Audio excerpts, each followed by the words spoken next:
ಏಕ್ಯ ಶಾಲೆಗಳಿಂದ ಏಕ್ಯ ವನ ಮತ್ತು ಫೈಂಡ್ ಉತ್ಸವ 2025ರ ಉದ್ಘಾಟನೆ.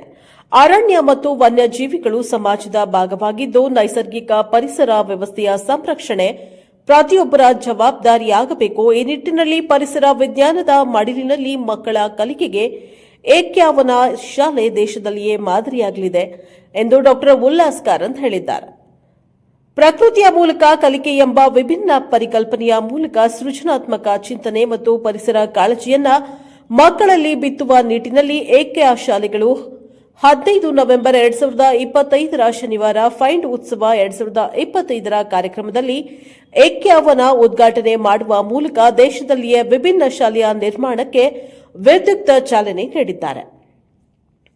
ನಗರದ ನೈಸ್ ರೋಡ್ ಏಕ ಶಾಲೆ ಸಭಾಂಗಣದಲ್ಲಿ ಇಂದು ನಡೆದ ಫೈಂಡ್ ಉತ್ಸವ 2025ರ ಕಾರ್ಯಕ್ರಮದಲ್ಲಿ ಮುಖ್ಯ ಅತಿಥಿಗಳಾಗಿ ಪಾಲ್ಗೊಂಡಿದ್ದ ಡಾ ಎಎನ್ ಯಲ್ಲಪ್ಪ ರೆಡ್ಡಿ, ಐಎಫ್ಎಸ್ ನಿವೃತ್ತ ಪರಿಸರವಾದಿ, ಮಾಜಿ ಕಾರ್ಯದರ್ಶಿ, ಅರಣ್ಯ ಮತ್ತು ಪರಿಸರ ಇಲಾಖೆ, ಕರ್ನಾಟಕ ಸರ್ಕಾರ ಸದಸ್ಯರು, ಕರ್ನಾಟಕ ಹೈಕೋರ್ಟ್ ಲೋಕ ಅದಾಲತ್ ಮತ್ತು ವನ್ಯಜೀವಿ ಅಧ್ಯಯನ ಕೇಂದ್ರದ ಗೌರವ ನಿರ್ದೇಶಕ ಡಾ ಕೆ ಉಲ್ಲಾಸ್ ಕಾರಂತ್ ಮತ್ತು ಬಿಸ್ವಜಿತ್ ಮಿಶ್ರಾ, ಮುಖ್ಯ ಅರಣ್ಯ ಸಂರಕ್ಷಣಾಧಿಕಾರಿ, ಅರಣ್ಯ ಇಲಾಖೆ, ಕರ್ನಾಟಕ ಸರ್ಕಾರ ಇವರುಗಳು ಏಕ್ಯವನ ಶಾಲೆಯನ್ನು ಉದ್ಘಾಟಿಸಿದ್ದಾರೆ.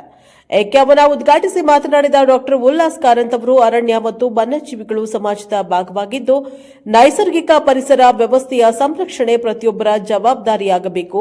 ಈ ನಿಟ್ಟಿನಲ್ಲಿ ಏಕ ಶಾಲೆಗಳು ಏಕ್ಯವನ ಪರಿಕಲ್ಪನೆ ಶಾಲೆ ನಿರ್ಮಾಣ ಮಾಡುವ ಮೂಲಕ ಪರಿಸರ ವಿಜ್ಞಾನದ ಮಡಿಲಿನಲ್ಲಿ ಮಕ್ಕಳ ಕಲಿಕೆಗೆ ಮುಂದಾಗಿರುವುದು ದೇಶದಲ್ಲಿಯೇ ವಿಭಿನ್ನ ಮತ್ತು ಮಾದರಿ ಶಾಲೆಯಾಗಲಿದೆ ಎಂದು ಹರ್ಷವನ್ನು ವ್ಯಕ್ತಪಡಿಸಿದ್ದಾರೆ. ಕರ್ನಾಟಕ ಸರ್ಕಾರದ ಪರಿಸರ ವಿಜ್ಞಾನ ಮತ್ತು ಅರಣ್ಯ ಇಲಾಖೆಯ ಮಾಜಿ ಕಾರ್ಯದರ್ಶಿ ಮತ್ತು ಕರ್ನಾಟಕ ಹೈಕೋರ್ಟ್ನ ಸದಸ್ಯರಾದ ಐಎಫ್ಎಸ್ ನಿವೃತ್ತ ಡಾ ಎಎನ್ ಯಲ್ಲಪ್ಪ ರೆಡ್ಡಿ, ಲೋಕ ಅದಾಲತ್ ಇವರು ಮಾತನಾಡಿ, ಮಕ್ಕಳು ಮಾತ್ರ ಭವಿಷ್ಯದ ನಿಜವಾದ ಶಿಕ್ಷಕರಾಗಲು ಸಾಧ್ಯ. ಈ ಭೂಮಿಯನ್ನ ಸಂರಕ್ಷಿಸುವ ಮತ್ತು ಕಾಳಜಿ ಮಾಡುವ ಗುರುತರ ಜವಾಬ್ದಾರಿ ಇಂದಿನ ಮಕ್ಕಳಿಗಿದೆ. ನಾವು ಅವರ ಕುತೂಹಲ ಮತ್ತು ಪ್ರಕೃತಿಯ ಮೇಲಿನ ಪ್ರೀತಿಯನ್ನ ಪೋಷಿಸಿದ್ರೆ ಅವರು ನಮ್ಮ ಜಗತ್ತಿಗೆ ಅಗತ್ಯವಿರುವ ರಕ್ಷಕರಾಗ್ತಾರೆ ಎಂದು ವಿದ್ಯಾರ್ಥಿಗಳ ಜವಾಬ್ದಾರಿಯನ್ನ ಶ್ಲಾಘಿಸಿದ್ದಾರೆ. ಬಿಸ್ವಜಿತ್ ಮಿಶ್ರಾ, ಮುಖ್ಯ ಅರಣ್ಯ ಸಂರಕ್ಷಣಾಧಿಕಾರಿ, ಅರಣ್ಯ ಇಲಾಖೆ, ಕರ್ನಾಟಕ ಸರ್ಕಾರ ಇವರು ಮಾತನಾಡಿ, ಪ್ರಕೃತಿಯ ಜೊತೆ ಕಲಿಕೆ ಏಕ್ಯವನ ಶಾಲಾ ಪರಿಕಲ್ಪನೆ ವಿಶಿಷ್ಟವಾಗಿದ್ದು ಮಕ್ಕಳಿಗೆ ಪ್ರಾಥಮಿಕ ಹಂತದಲ್ಲಿಯೇ ಕಲಿಕೆಯ ಜೊತೆ ವನ್ಯಜೀವಿ ಪರಿಸರ ವಿಜ್ಞಾನದ ಭಾಗವಾಗಲು ಪ್ರೇರೇಪಿಸುತ್ತದೆ ಎಂದರು. ಡಾ ಕೆಸಿ ರಾಮಮೂರ್ತಿ, ಐಪಿಎಸ್ ಮಾಜಿ ರಾಜ್ಯಸಭಾ ಸದಸ್ಯರು, ಅಧ್ಯಕ್ಷರು, ಸಿಎಂಆರ್ ಸಮೂಹ ಶಿಕ್ಷಣ ಸಂಸ್ಥೆಗಳು ಮತ್ತು ಸಿಎಂಆರ್ ವಿಶ್ವವಿದ್ಯಾಲಯ ಇವರು ಮಾತನಾಡಿ, ಸಿಎಂಆರ್ ಸಮೂಹ ಶಿಕ್ಷಣ ಸಂಸ್ಥೆಗಳ ಭಾಗವಾಗಿರುವ ಏಕ್ಯವನ ಹೆಸರಿನ ಶಾಲೆಗೆ ಇಂದು ಲಾಂಚ್ ಆಗಿದೆ. ಪ್ರಕೃತಿಯ ಮಡಿಲಿನಲ್ಲಿ ಮಕ್ಕಳು ಕಲಿಯಬೇಕು, ಆ ಮೂಲಕ ಮಕ್ಕಳು ಪರಿಸರದ ಭಾಗವಾಗಬೇಕು ಎಂಬುದು ಏಕ್ಯವನ ಶಾಲೆಯ ಆಶಯ. ಈ ನಿಟ್ಟಿನಲ್ಲಿ ವಿಭಿನ್ನ ಪರಿಸರ ವಿಜ್ಞಾನ ಕಲಿಕೆಯ ವಾತಾವರಣದಲ್ಲಿ ಏಕ್ಯವನ ಶಾಲೆ ನಿರ್ಮಾಣವಾಗಲಿದ್ದು ದೇಶದಲ್ಲಿಯೇ ವಿಭಿನ್ನ ಮತ್ತು ಮಾದರಿ ಶಾಲೆಯಾಗಲಿದೆ ಎಂದು ಹೇಳಲು ಹೆಮ್ಮೆಯಾಗುತ್ತದೆ ಎಂದರು. ಏಕ್ಯವನ ಶಾಲೆ ಕಟ್ಟಡವೇ ಪ್ರಕೃತಿದಾಯಕವಾಗಿದ್ದು ಮಕ್ಕಳ ಕಲಿಕೆಯ ಜೊತೆ ಪರಿಸರ ಕಾಳಜಿಯ ಜೊತೆ ಕೃಷಿಯಾಧಾರಿತ ವೃತ್ತಿಗಳನ್ನು ಸಹಜವಾಗಿ ಕಲಿಯುತ್ತಾರೆ. ಈ ನಿಟ್ಟಿನಲ್ಲಿ ವಿದ್ಯಾರ್ಥಿಗಳನ್ನ ಏಕ್ಯವನ ಶಾಲೆ ಪ್ರೇರೇಪಿಸುತ್ತದೆ ಎಂದರು.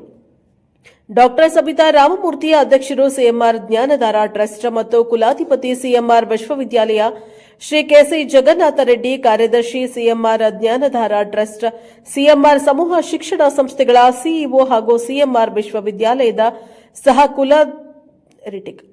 ಸಹ ಕುಲಾಧಿಪತಿ ಶ್ರೀ ಜಯದೀಪ್ ಕೆಆರ್ ರೆಡ್ಡಿ, ಏಕ್ಯ ಸಮೂಹ ಶಾಲೆಗಳ ಸಂಸ್ಥಾಪಕರು ಹಾಗೂ ಸಿಎಂಆರ್ ವಿಶ್ವವಿದ್ಯಾಲಯದ ಪ್ರೊವೋಸ್ಟ್ ಡಾ ತ್ರಿಸ್ತಾ ರಾಮಮೂರ್ತಿ, ಕುಲಪತಿಗಳಾದ ಡಾ ಎಚ್ಪಿ ರಾಘವೇಂದ್ರ ಕಾರ್ಯಕ್ರಮದಲ್ಲಿ ಉಪಸ್ಥಿತರಿದ್ದರು.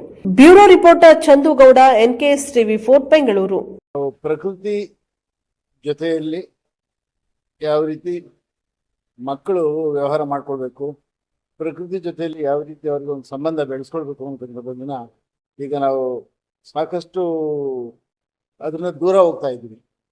ಎಲ್ಲ ನಗರಗಳಲ್ಲಿ ಒಂದು ಕಾಂಕ್ರೀಟ್ ಇದರಲ್ಲಿ ಪ್ರಕೃತಿ ಅಂದ್ರೇ ಏನು ಜನಗಳಿಗೆ ಗೊತ್ತಾಗೋದಿಲ್ಲ. ಅದೇ ಒಂದು ದೊಡ್ಡ ಒಂದು ಉದ್ಯೋಗ ಥರ ಮಾಡ್ಬಿಡೋದು. ಅದು ಪ್ರಕೃತಿ ಜೊತೆಯಲ್ಲೇ ಬೆಳಿಬೇಕು.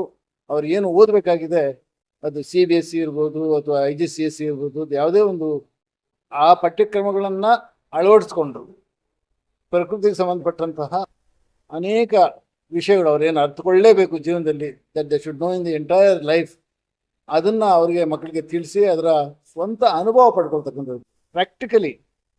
ಸುಮ್ಮನೆ ನಾವು ಒಂದು ಡಾಕ್ಯುಮೆಂಟ್ರಿ ತೋರಿಸ್ಬಿಟ್ಟು ಅಥವಾ ಇದು ಮಾಡ್ಲಿಕ್ಕಾಗೋದಿಲ್ಲ. ಅವರೇ ಸ್ವತಃ ಅನುಭವಿಸಿ ಮಾಡ್ತಕ್ಕಂತಹ ಒಂದು ಅವಕಾಶ, ಅದನ್ನ ಈ ಏಕ್ಯ ವನದಲ್ಲಿ ನಾವು ಅಳವಡಿಸತಕ್ಕಂಥ ಒಂದು ಉದ್ದೇಶ ಹೊಂದಿದೆ.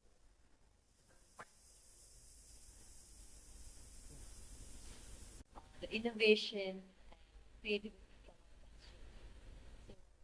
Today's event has students showcasing their design thinking projects, their learning area show. Many workshops by renowned companies and organizations and individuals.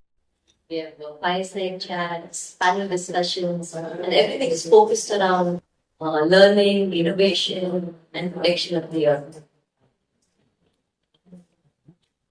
The future develop ಆಗ್ತಾ ಇರೋ business, sustainability, green energy business.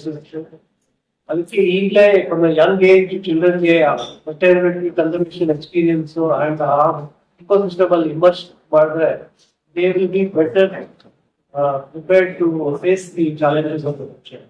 Okay, the future is the sustainability and environment. We preparing the children. We are launching Ekya Vana Palavana, and we are also launching nature-based preschools in Bangalore. Our first is in Arambil layout, second is going to be in Manyata, and more are in the pipeline. So we are looking at nature-based preschools from ages of 18 months to 6 years. And Ekya Vana Palavana campus will open its doors in August 2027. One of its kind, and we're very proud of it. India's first campus of its kind. Maybe you can share a little bit more. Usually, with land as construction, natural, very high feeling, naturally cool classrooms. So the campus is rolling.